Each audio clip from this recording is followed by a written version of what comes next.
નમસ્કાર, ન્યૂઝ બુલેટિનમાં આપનું સ્વાગત છે। હું છું પંકજ। શરૂઆત મહત્વપૂર્ણ ખબરથી કરીશું। દેવભૂમિમાંથી ફરી એકવાર દેશી દારૂની ધમધમતી એક ભઠ્ઠી પકડાઈ છે। દ્વારકાના ભાણવડના કસારિયા નેસ વિસ્તારમાંથી ઝડપાઈ છે। કસારિયા નેસના તળાવ પાસે દારૂ બનતો હતો। ભાણવડ પોલીસે દરોડા પાડી અને આ દારૂનો જથ્થો જપ્ત કર્યો છે। 1400 લીટર આથો, 100 લીટર દેશી દારૂ ઝડપાયો છે। દેશી દારૂ સહિત 56,000નો મુદ્દામાલ જપ્ત છે। फरार आरोपी दाना मोरी सामे गुनो दाखल करवामां आव्यो छे। तो कसारिया नेसना तळाव पासे दारू बनतो हतो। भाणवड पोलीसे अहींया दरोड़ा पाड्या। सवाल ए छे के दारूबंधी छे तो आ व्यक्तिओ केटला समयथी अहींया दारू बनावता हता अने केम स्थानिक पोलीस छे ए तेमने झड़पथी पकड़ी न शकी अने घणा समयथी ते अहींया दारू बनावी रह्या हता। आखरे दरोड़ा पाड्या अने त्यारबाद ते पकड़ाया, परंतु आवा बुटलेगरो अथवा तो जे दारू बनावनारा आरोपीओ छे तेओ केम बेफाम बनी रह्या छे। सवाल ए छे के दारूबंधीना आ धजागरा जे रीते राज्यमां उडी रह्या छे, हवे केटली देशी दारूनी भट्ठी धमधमे छे आ तपासनो विषय छे। कारण के भाणवड एकलामां ज नहीं, घणा बधा राज्यना विस्तारोनी अंदर आ प्रकारनी स्थिति छे। बुटलेगरोने केम पोलीसनो डर रह्यो नथी अने केम बेफाम तेओ जाहेरमां आ रीते दारूनी भट्ठीओ ઊભી કરે છે અને ત્યાંથી દારૂ પણ સપ્લાય કરે છે। કેટલા સમયથી આ દારૂની ભઠ્ઠી અહીંયા ધમધમતી હતી એ સવાલ છે।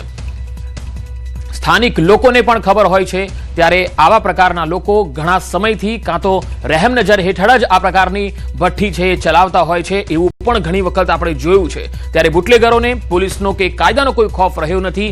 આ એક મોટો અને ગંભીર ચિંતાનો સવાલ છે। માત્ર દ્વારકાના ભાણવડમાં જ નહીં, પરંતુ રાજ્યના આપણે ઘણા બધા જિલ્લાઓમાં આ પ્રકારની દારૂની ભઠ્ઠીઓના અહેવાલો જોયા છે, જેમાં આપણે બુટલેગરો જે છે એ કેટલા નિર્ભય બનીને અને આ પ્રકારની જે દારૂની ભઠ્ઠી છે એ ચલાવતા હોય છે। રેડ ત્યારબાદ પડતી હોય છે, ઘણી વખત ઉચ્ચ કક્ષાએથી પણ રેડ પડતી હોય છે, ત્યારે સ્થાનિક પોલીસ જે છે એ ઊંઘથી ઝડપાતી હોય છે। સવાલ એ છે કે દારૂબંધીના પ્રતિબંધ હોવા છતાં, તેનો કાયદો હોવા છતાં કેમ તેનો કડક અમલ રાજ્યમાં થઈ નહીં રહ્યો અને બેફામ દારૂ વેચાય છે, બેફામ દારૂ બનાવાઈ રહ્યો છે, દારૂ ગાળવામાં આવે છે। હજારોની સંખ્યામાં અહીંયા લીટર જે છે, હજારો લીટર દારૂનો જથ્થો છે એ પકડાય છે। ત્યારે અહીંયા સ્થાનિક પોલીસની કામગીરીને લઈને સવાલ ઉઠે છે। હવે પોલીસે અહીંયા દરોડા પાડ્યા અને દારૂનો જથ્થો તો જપ્ત કર્યો છે, પરંતુ અહીંયા સવાલ એ છે કે આ દારૂની ભઠ્ઠી કેટલા સમયથી ધમધમતી હતી? દેવભૂમિમાં દારૂની ભઠ્ઠી કેવી રીતે ચાલતી હતી? રાજકોટના જેતપુરમાં નશામાં ધૂત કાર ચાલકે આતંક મચાવ્યો। એક વૃદ્ધ સહિત અનેક વાહનોને અડફેટે લીધા। નશામાં ભાન ભૂલેલા કાર ચાલકે અકસ્માત સર્જ્યો। રોષે ભરાયેલા લોકો કાર ચાલકને મેથી પાક પણ આપ્યો। અનેક ટુ વ્હીલરને ટક્કર મારતા ભારે નુકસાન પહોંચ્યું। નશાખોર સામે કડક કાર્યવાહી કરવા લોકોએ માંગ કરી છે। તો નશામાં ભાન ભૂલેલા કાર ચાલકને લોકોએ મેથી પાક ચખાડ્યો, કારણ કે એક વૃદ્ધ સહિત અનેક વાહનોને અડફેટે લીધા હતા। જેતપુરના આ દ્રશ્યો છે। વધુ માહિતી મેળવીએ, સંવાદદાતા મુનાફ બકાલી જોડાયા છે। મુનાફ, આ અકસ્માતને લઈને શું વધુ અપડેટ? ચોક્કસ પંકજ, વાત કરો જેતપુરના સરદાર ચોક વિસ્તારમાં મોડી રાત્રે નશામાં ધૂત કાર ચાલકે મચાવ્યો તો આતંક। એક વિડીયો વાયરલ થયો તો અનેક અકસ્માત કરતા હોય ને નશા હાલતમાં લોકોનો જીવ જોખમમાં મૂકતા હોય, છતાં નશાખોરોને કોઈ જાતની કાર્યવાહી હજી સુધી કરવામાં આવતી નથી। પોલીસ સ્ટેશન બાજુમાં જ છે, કેમ પોલીસ પેટ્રોલિંગ હોય, પેટ્રોલિંગ ન કરતી બનાવને બને રાત્રે પોલીસ નશાખોરોને નજર કેમ અંદાજ કરતી હોય છે?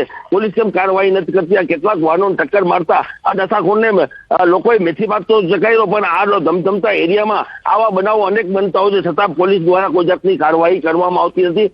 પોલીસ સાથે કેમ પેટ્રોલિંગ નથી કરતી? આ જે નશાખોર છે તેની કેમ પોલીસ દેખાતા નથી? કેમ નજર અંદાજ કરે છે?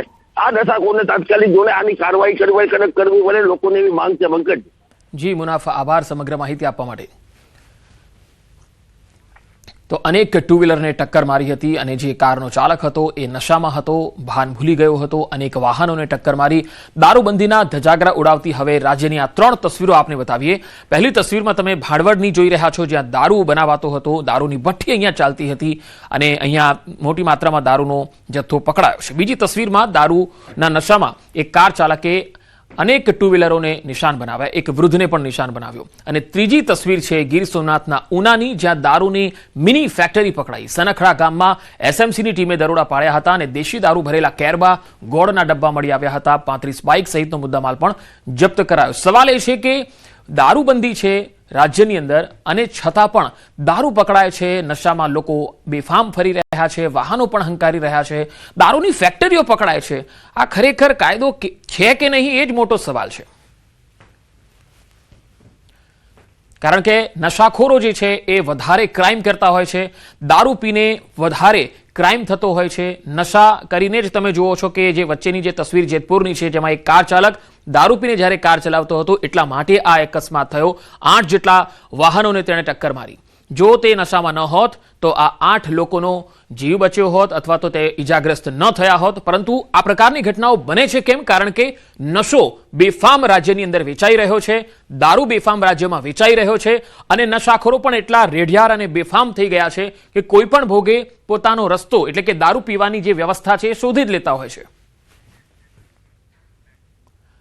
સુરતના સુવાલી રોડ પર અકસ્માત થયો. વહેલી સવારે ગાઢ ધુમ્મસને કારણે અકસ્માત થયો. બંધ પડેલા ટેલર પાછળ બાઇક અથડાઈ ગયું. અકસ્માતમાં બાઇક ચાલકનું મૃત્યુ થયું હોવાના અહેવાલ છે. મૃતક એસવીએનઆઈટીમાં કોન્ટ્રાક્ટર પર કામ કરતો હતો. જે તસવીરો આવી રહી છે તમે જોઈ શકો છો. સુરતના સુવાલી રોડ પર આ અકસ્માત થયો. વહેલી સવારે ગાઢ ધુમ્મસને કારણે આ અકસ્માત થયો હોવાનું અનુમાન છે. બંધ પડેલા ટેલર પાછળ એક બાઇક અથડાઈ ગયું. અકસ્માતમાં બાઇક ચાલકનું મૃત્યુ થયું છે અને આ મૃતક એસવીએનઆઈટીમાં કોન્ટ્રાક્ટર પર કામ કરતો હતો. તો સુરતના સુવાલી રોડથી આ તસવીર આવી રહી છે. બે અલગ અલગ તસવીરો આપ જોઈ શકો છો. વહેલી સવારે ગાઢ ધુમ્મસ હતું અને તેના કારણે વિઝિબિલિટી ઓછી હતી. ત્યારે આ જે ટેલર છે તેની પાછળ એક બાઇક ચાલક છે એ ઘૂસી ગયો અને તેના કારણે અકસ્માત થયો અને આ બાઇક ચાલકનું સ્થળ પર જ મૃત્યુ થઈ ગયું હતું. આ બાઇક ચાલક છે એ એસવીએનઆઈટીની અંદર કોન્ટ્રાક્ટ પર કામ કરતો હતો.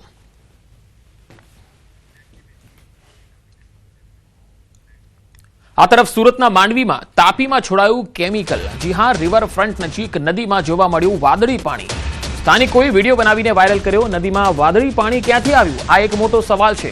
સુરતની આ તસવીરો તમે જોઈ શકો છો. તાપી નદીને પ્રદૂષિત કરવા માટેનું આ કાવતરું અને આ ષડયંત્ર છે એ કોણ કરી રહ્યું છે?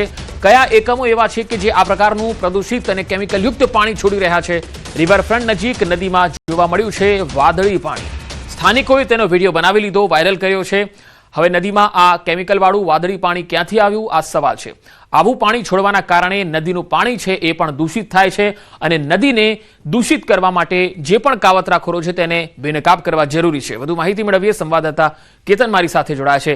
કેતન, આ નદીમાં વાદળી પાણી જે દેખાઈ રહ્યું છે તેને લઈને કોઈ પુષ્ટિ થઈ શકી છે? કયા એકમો દ્વારા થઈ રહ્યું છે આ કામ?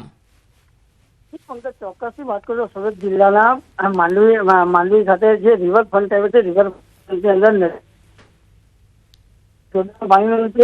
જે ભૂંગળાની અંદરથી બ્લુ કલરનું પાણી નીકળતા ફોટો સર્જાયું હતું. પરંતુ ખાસ કરીને વાત કરવામાં તો માંડવી નગરની અંદર કે માંડવી તાલુકાની આજુબાજુના વિસ્તારોની અંદર કોઈ ઔદ્યોગિક એકમો પણ નથી. છતાં પણ આ બ્લુ કલરનું પાણી જોવા મળતા લોકો અચંબામાં પામી ગયા છે. જે અંતર્ગત જે સવારે વહેલી સવારે મોર્નિંગ વોકમાં નીકળતા હોય છે એ લોકોએ વિડીયો બનાવીને વાયરલ કરતા સમગ્ર ઘટના પ્રકાશમાં આવી છે. અને ખાસ કરીને હાલ વહીવટી તંત્રને પણ પુષ્ટિ કરવામાં જે સમય લાગી ફોન કર્યો છે વહીવટી તંત્રના વાળા પણ ફોન ઉપાડતા નથી કે આ તાપી નદીને દૂષિત કરનાર આ કોણ, કયા એકમો છે, કયા એકમો દ્વારા પાણી ભરાયું છે એ હાલ તપાસનો ધમધમાટ પણ શરૂ થવા પામ્યો છે. પોલીસ પણ ઘટના સ્થળે પહોંચી અને પાણીની છાનબીન કરી હતી કે આ પાણી ક્યાંથી આવ્યું છે એ ચોક્કસપણે. જી કેતન, આભાર માહિતી આપવા માટે.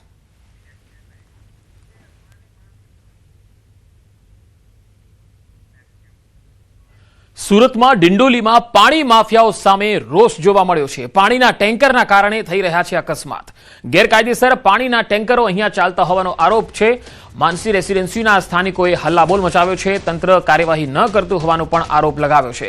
તસવીર આવી રહી છે સુરતથી, જ્યાં ડિંડોલી વિસ્તારમાં પાણી માફિયાઓ કેટલા બેફામ બની ગયા છે અને ટેન્કરો અહીંયા એટલા બધા ફરતા થઈ ગયા છે કે લોકો હવે અકસ્માતનો ભોગ બની રહ્યા છે. આ ટેન્કર છે એ અકસ્માત કરી રહ્યા છે. ગેરકાયદેસર પાણીના ટેન્કરો અહીંયા ચાલી રહ્યા છે. માનસી રેસિડેન્સીના સ્થાનિકોએ આ જ મુદ્દે હલ્લાબોલ કર્યો હતો. તંત્ર કોઈ જ કાર્યવાહી ન કરતું હોવાનો આરોપ લગાવી રહ્યું છે. ખાસ સ્થાનિકોના આવા આરોપો છે. હવે તપાસનો વિષય છે અને આ પાણી માફિયાઓ સામે રોષ છે ત્યારે સ્થાનિક તંત્ર સુરત મહાનગરપાલિકાએ જાગવાની જરૂર છે. પાણીના ટેન્કરના કારણે અકસ્માતો વધી રહ્યા છે. ગેરકાયદેસર પાણીનું ટેન્કર અહીંયાથી ચાલી રહ્યું છે, અહીંયાથી પસાર થતું હોય છે અને સપ્લાય પણ થઈ રહ્યો છે. માનસી રેસિડેન્સીના સ્થાનિકોએ હલ્લાબોલ મચાવ્યો હતો. મોટી સંખ્યામાં સ્થાનિકો બહાર આવ્યા અને આ ટેન્કર માફિયાઓ સામે, જે પાણી માફિયાઓ છે તેમની સામે હલ્લાબોલ કર્યો હતો. તંત્ર હવે ઝડપથી કાર્યવાહી કરે તેવી તેમણે માગણી કરી છે. તો સુરતના ડિંડોલી વિસ્તારથી આ તસવીરો આવી રહી છે. તમે જોઈ શકો છો કે મોટી સંખ્યામાં લોકો આવા ટેન્કર ચાલકો સામે હવે હલ્લાબોલ મચાવી રહ્યા છે, કારણ કે પાણી લઈને પસાર થઈ રહેલા આવા ટેન્કરોના કારણે સ્થાનિક લોકોને બહાર નીકળવું, અવરજવર કરવી ખૂબ મુશ્કેલ બની ગઈ છે. આવા ટેન્કરો ખૂબ જ ઝડપથી અને સ્પીડમાં રહેણાંક વિસ્તારમાંથી પસાર થઈ રહ્યા છે. વધુ માહિતી મેળવીએ સંવાદદાતા કીર્તેશ પટેલ સુરતથી જોડાયા છે. કીર્તેશ, સ્થાનિક લોકો શું કહી રહ્યા છે અને મહાનગરપાલિકાનું શું કહેવું છે?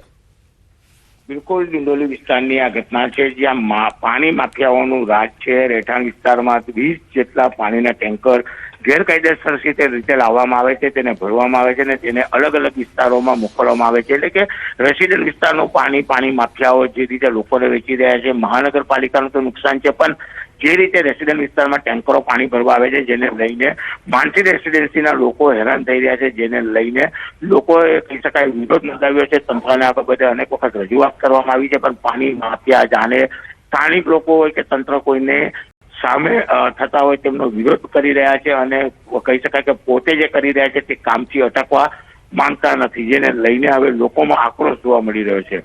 જી કીર્તેશ, આભાર માહિતી આપવા માટે. રાજકોટમાં અમિત ખૂંટ આપઘાતનો મામલો, ગોંડલ કોર્ટે રાજદીપસિંહના જામીન મંજૂર કર્યા છે. આ જામીન બાદ હવે રાજદીપસિંહ રીબડા પહોંચ્યા છે. રીબડામાં ઢોલ નગારા સાથે સ્વાગત થયું. રાજદીપસિંહે હનુમાનજીના મંદિરે દર્શન પણ કર્યા. રાજદીપસિંહ ઘરે પરત ફરતા સમર્થકો મોટી સંખ્યામાં ઉમટ્યા હતા. તો રાજકોટમાં અમિત ખૂંટના આપઘાતના મામલે ગોંડલ કોર્ટે હવે રાજદીપસિંહના જામીન મંજૂર કર્યા છે. જામીન બાદ રાજદીપસિંહ રીબડા પહોંચ્યા અને ઢોલ નગારા સાથે તેમનું સ્વાગત થયું. હનુમાનજીના મંદિરે તેમણે દર્શન પણ કર્યા અને ઘરે પરત આવતા જ સમર્થકો પણ ઉમટ્યા હતા.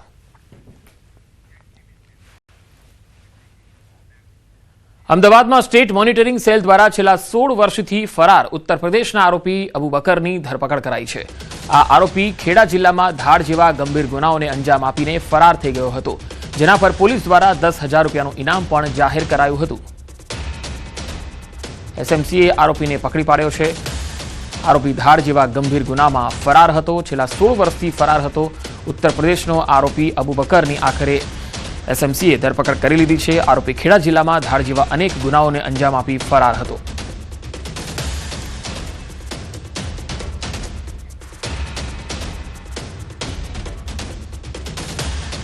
જૂનાગઢ જિલ્લામાં ટેકાના ભાવે મગફળી ખરીદીમાં ખેડૂતો અને વેપારીની મિલીભગતનું મોટું કૌભાંડ સામે આવ્યું છે. સરકારી ટેકાના ભાવે મગફળી ખરીદીમાં અલગ અલગ તરકીબોથી મોટા પાયે ગેરરીતિ આચરવામાં આવતી હોય છે, ત્યારે આ વખતે પણ કંઈક આવું જ સામે આવ્યું, જેમાં ભેસાણ તાલુકાના ખારચિયા વાંકુના ગામના ખેડૂતની મગફળી ટેકાના ભાવે રિજેક્ટ થઈ. બાદમાં તેમણે વેપારી ધવલ ગોવિંદ ક્યાડા સાથે ચર્ચા થઈ. જે ખાતામાં મગફળી રિજેક્ટ થઈ હતી તે ખાતામાં અન્ય મગફળી નખાવવા માટે વેપારીએ એક ખાતા દીઠ 5,000 રૂપિયા આપવાની વાત કરી અને તેના ખાતામાં મગફળી પણ નખાવી હતી. પરંતુ મગફળીના ભાવ વધી જતા વેપારી ધવલ ક્યાડાએ અન્ય 2 ખાતામાં મગફળી નાખવાની ના પાડતા ખેડૂત અને વેપારી વચ્ચે ઝઘડો થયો, જે બાદ મામલો પોલીસ સ્ટેશને પહોંચ્યો અને આખા કૌભાંડનો પર્દાફાશ થયો. કે 5,000 અમને આપજો, અમે ભરી દેવું ખાતા તમારા. 3 ખાતાનું નક્કી કર્યું, એમાં 1 ખાતું ભરી દીધું એને. પછી યાર્ડમાં માંડવી થોડીક વધારે ભાવ થતા એ કે 2 ખાતા હું હવે ભરી ન દઉં. કીધું એવું ન કરાય, અમે બીજાને અમારે કે હવે વેસાડી રોકાણ કર્યું મેં ગોલ્ડ લોન કરીને બધું, તો અત્યારે મારી માંડવી ક્યાં વેચવા જાવી? તો એ કે તમે હવે જ્યાં જાવું ત્યાં જાઓ. અમે આ વેપારીને રજૂઆત કરવા ગયા. અમારા ખાતા એણે આમ લીધા હતા, 5,000-5,000નું સેટિંગ કર્યું હતું એણે.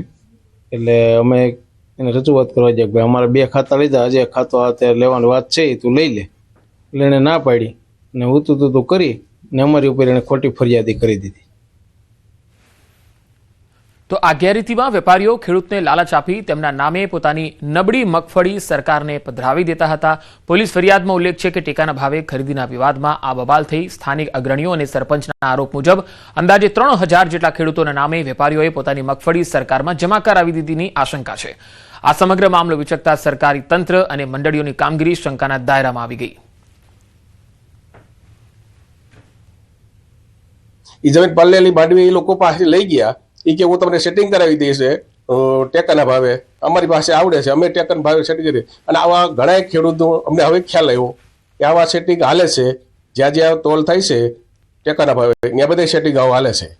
સરકારનો પૈસાનો દુરુપયોગ જ થાય છે અને રાત પછી ઈ જ ચાલે છે. સાંજે પછી ટેકામાં જ્યાં જ્યાં બધા હાલે છે ત્યાં પછી ઈ જ ચાલે છે બધું.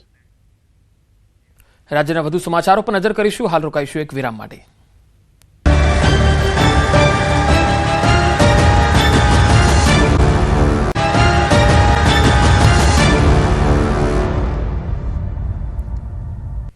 બ્રેક બાદ સમાચારોમાં આગળ વધીએ. અમદાવાદમાં Prabhudas Thakkar arts commerce college seal કરાઈ છે. પ્રોપર્ટી ટેક્સ બાકી હોવાથી એએમસીએ સીલ મારી દીધું છે. પરીક્ષા પહેલા જ કોલેજ સીલ થઈ જતા વિદ્યાર્થીઓ અટવાઈ ગયા. વિદ્યાર્થીઓને હોલ ટિકિટ આપવાની હજુ બાકી છે. અધ્યાપક મંડળે સીલ ખોલવા માટે રજૂઆત કરી છે. વિદ્યાર્થીઓના શૈક્ષણિક કાર્ય પર અસર પડી રહી છે. 3 વર્ષથી ટેક્સ બાકી રહેતા અનેક તર્ક વિતર્ક સર્જાયા છે. હવે સવાલ એ છે કે કોલેજે પ્રોપર્ટી ટેક્સ કેમ નથી ભર્યો અને કોર્પોરેશનને એટલી શું ઉતાવળ આવી કે વિદ્યાર્થીઓના ભવિષ્ય સાથે ચેડા કરવાનું પણ તેમને કોઈ ચિંતા ન રહી. લગભગ આજે 5મો દિવસ છે. પ્રોપર્ટી ટેક્સ ન ભરવાને કારણે કોલેજની પ્રોપર્ટી સીલ કરવામાં આવી છે. આ બાબતે અમે કોર્પોરેશનમાં ઉસ્માનપુરા ઝોનમાં કમિશનર સાહેબને મળ્યા હતા અને રજૂઆત પણ કરી કે યુનિવર્સિટીની એક્ઝામ 22મીથી શરૂ થાય છે. વિદ્યાર્થીઓની હોલ ટિકિટ અંદર પડી છે. જો એ હોલ ટિકિટ ઇસ્યુ નહીં થાય તો એ વિદ્યાર્થીઓ એક્ઝામ નહીં આપી શકે. બીજું કે અત્યારે જે સેમેસ્ટર ચાલુ છે એનું પણ શૈક્ષણિક કાર્ય પૂરજોશમાં ચાલુ છે, કારણ કે આ બધા જ મહિના હવે એવા હોય છે કે જેમાં અભ્યાસક્રમ બને એટલો ઝડપથી અમારે પૂરો કરવાનો હોય, તો એ અભ્યાસક્રમને પણ અસર થઈ રહી છે. એટલે અમે કમિશનર સાહેબને મળ્યા હતા. વધુમાં અમારા અધ્યાપક મંડળે પણ સક્રિય રીતે કોર્પોરેશનમાં જઈને રજૂઆત કરી અને એમણે એવી ખાતરી આપી હતી કે ભાઈ હા, અમે આ સીલ ખોલી દઈશું. અંબાજીમાં જીએમડીસી ગ્રાઉન્ડ ખાતે ત્રિદિવસીય આર્ચરી સ્પર્ધાનું સમાપન કરવામાં આવ્યું. એનપીટીસી ખેલો ઇન્ડિયા નેશનલ રેન્કિંગ અને વિમેન્સ આર્ચરી ટુર્નામેન્ટમાં દેશભરના વિવિધ રાજ્યોમાંથી મહિલાઓએ આ તીરંદાજી સ્પર્ધામાં ભાગ લીધો. 18 યુવતીઓએ મેડલ પણ જીત્યા. મહિલા સ્પર્ધકોએ સિનિયર કેટેગરીમાં 6 ગોલ્ડ મેડલ, જુનિયર કેટેગરીમાં 6 સિલ્વર મેડલ અને સબ જુનિયર કેટેગરીમાં 6 બ્રોન્ઝ મેડલ પ્રાપ્ત કર્યા. ગુજરાત આર્ચરી એસોસિએશને તમામ વિજેતાઓને મેડલ સાથે ₹7,000 થી 3 લાખ સુધીના કુલ 51 લાખના ચેક સાથે સર્ટિફિકેટ આપ્યા. સિનિયર કેટેગરીમાં પ્રથમ ક્રમાંકે ગોલ્ડ મેડલ મેળવનાર તેલંગાણાની ચિકિતાએ ઓલિમ્પિકમાં ભાગ લઈ દેશનું નામ રોશન કરવાની ઈચ્છા વ્યક્ત કરી. मेरे को अच्छा लग रहा है. मेरा next target Asian games team and in future the youngest Archer in the Olympics. Total 18 winner हम पाए हैं, जिनके बीच में हम 51 lakhs कैश प्राइज डिस्ट्रीब्यूट किया है. टोटल 18 विनर्स हैं, जिसमें सिर्फ महिलाओं को दिया गया है. टोटल 6 गोल्ड मेडल और 6 सिल्वर मेडल और 6 ही ब्रॉन्ज मेडल थे, जिनके विनर्स को हमने 51 लाख कैश प्राइज अवार्ड किया. सांसद परिमल नथवाणी बोटादની મુલાકાતે પહોંચ્યા. સાળંગપુરમાં કષ્ટભંજન દેવના દર્શન કર્યા. સાંસદે હનુમાન દાદાના ચરણોમાં ધજા અર્પણ કરી. મંદિરના સ્વામીએ ફૂલહાર પહેરાવીને તેમનું સ્વાગત કર્યું. કિંગ ઓફ સાળંગપુરની પ્રતિમા ભેટમાં પણ આપી. સાંસદે હનુમાન દાદાના ચરણોમાં ધજા અર્પણ કરી હતી. મંદિરના સ્વામીએ ફૂલહાર પહેરાવી તેમનું સ્વાગત પણ કર્યું હતું. સાંસદ પરિમલ નથવાણી બોટાદના સાળંગપુર ધામ ખાતે પહોંચ્યા હતા. કિંગ ઓફ સાળંગપુરની પ્રતિમા પણ તેમણે મુલાકાત લીધી હતી અને સાથે સાથે હનુમાનજીના ચરણોમાં શીશ ઝુકાવ્યું. ભરૂચના વાલિયામાં દારૂની હેરાફેરીનો પર્દાફાશ થયો. કારમાં બનાવ્યા હતા 10 ચોરખાના. 2.52 લાખના દારૂ સાથે એકની ધરપકડ કરાઈ લીધી છે. કારમાં અલગ અલગ જગ્યાએ દારૂ સંતાડવામાં આવ્યો હતો. રાજપીપળા લઈ જવામાં આવતો હતો વિદેશી દારૂ. તો દારૂ કેટલી હદે વેચાઈ રહ્યો છે એનું આ ચોથું ઉદાહરણ, કારણ કે 3 ઉદાહરણ અમે પહેલા જ બતાવ્યા આપને. હવે આ ચોથું ભરૂચથી દારૂ, અને એ પણ ગાડીની અંદર એવા ચોરખાના બનાવ્યા કે કોઈને ખ્યાલ જ ન આવે કે અહીંયા દારૂ હશે. તો કારમાં અલગ અલગ જગ્યાએ દારૂ સંતાડવામાં આવ્યો હતો અને આ કાર સહિત અને દારૂની અનેક બોટલો પણ જપ્ત કરાઈ છે. તો આ બુલેટિનમાં અત્યારે આટલું જ. નમસ્કાર.